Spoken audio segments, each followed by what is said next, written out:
দশম শ্রেণীর ছাত্রছাত্রী বন্ধুদেরকে দীপ্তি এডুকেশন সেন্টারে স্বাগত জানিয়ে আজকের ক্লাসে শুরু করছি।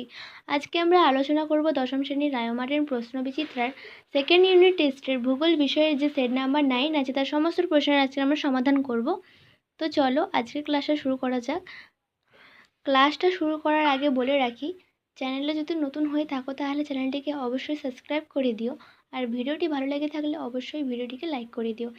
আমি সব বিষয়ের দশম শ্রেণীর সব বিষয়ের সব মডেলের প্রশ্নবিচিত্রায় যে সব মডেল আছে তার সব মডেলের সমাধান করে দিয়েছি, তোমরা একটু চেক করে নিও। তো চলো আজকের ক্লাসে শুরু করা যাক।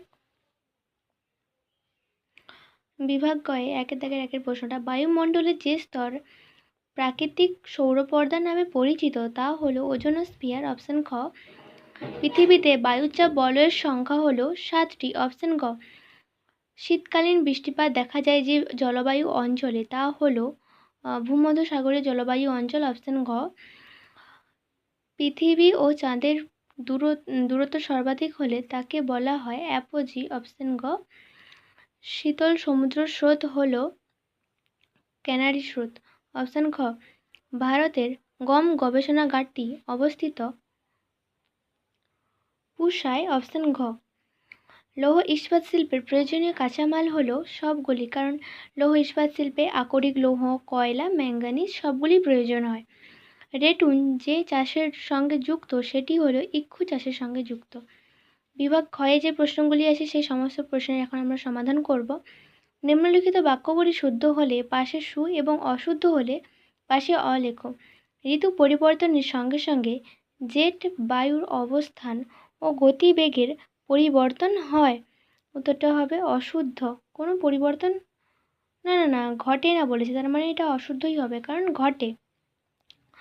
বর্তমানে ভারতের দীর্ঘতম জাতীয় সড়ক হলো NH7, এটাও হবে অশুদ্ধ। শুদ্ধটা হবে NH44। ধানকে তৃষ্ণার্ত ফসল বলা হয়। উত্তরটা হবে শুদ্ধ। উপযুক্ত শব্দ বসে শূন্যস্থান পূরণ করো। চিনুক শব্দটির অর্থ হলো তুষার ভক্ষক।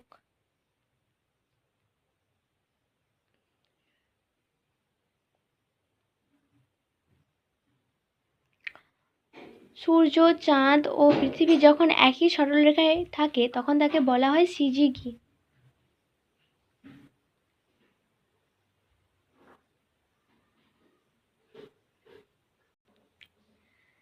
একটি বা দুটি শব্দে উত্তর দাও।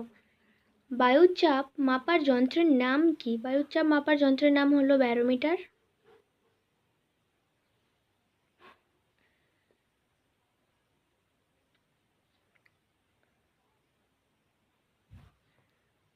কোনো একটি স্থানে মুখ্য জোয়ার ও গৌণ জোয়ারের মধ্যে সময়ের ব্যবধান কত?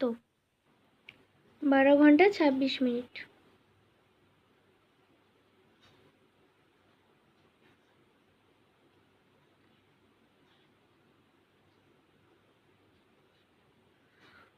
কোন শহরকে দক্ষিণ ভারতের ম্যানচেস্টার বলা হয়?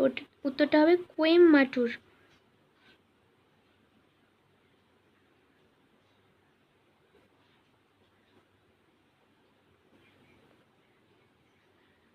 আজকের মতো ক্লাসটা এখানেই শেষ করলাম। ভিডিওটা যদি ভালো লেগে থাকে তাহলে ভিডিওটাকে অবশ্যই একটা লাইক করে দিও, আর যদি চ্যানেলে নতুন হয়ে থাকো তাহলে চ্যানেলটিকে অবশ্যই সাবস্ক্রাইব করে দিও। ধন্যবাদ।